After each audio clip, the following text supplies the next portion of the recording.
Ever been walking around only to find out that the hem of your pants has come loose and now you're tripping over your own 2 feet? Hello, I'm Allie, literary sewist. Here in my crafting castle, I create projects inspired by the books I read. But since I don't like to trip over my own 2 feet, I thought it could be beneficial to show you how to hem by hand, just in case. Plus, it's another one of those post-apocalyptic life skills I think everyone should know.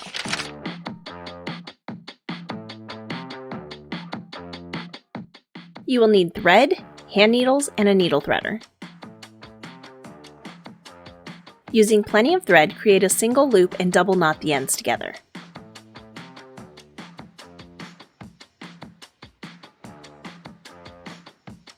Fold the raw edge toward the wrong side 1/4 inch and press, then fold the bottom edge at the length desired and press. Anchor the stitch on the edge or in the seam.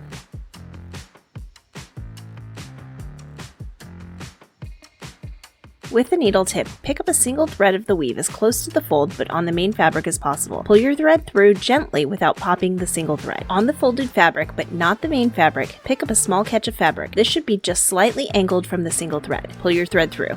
Repeat this pattern until you are done.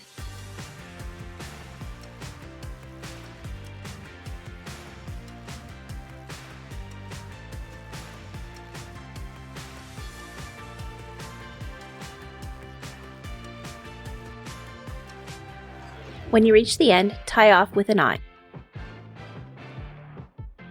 The back will have a zigzag look while the front will be near invisible.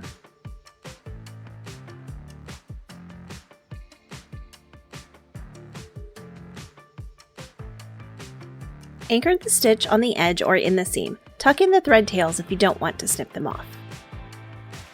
Pick up a tiny catch of fabric as close to the fold but on the main fabric as possible. Then pick up the edge of the fold and pull your thread through.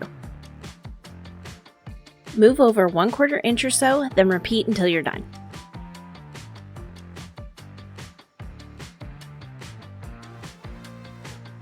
Pro tip, mark the stitch length on your thumb, that way you can keep all your stitches even.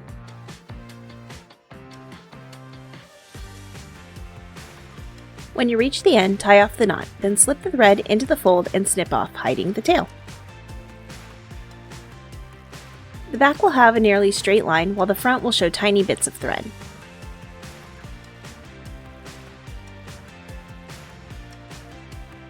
So these techniques may take a little getting used to. Just make sure to practice them before the time comes. I mean, you wouldn't want to get caught by the zombies while you're trying to run away because you stopped to hem something, right? Okay, sorry, I probably read too much. Now, head on over here to learn even more post-apocalyptic life skills, and I'll see you in the next one.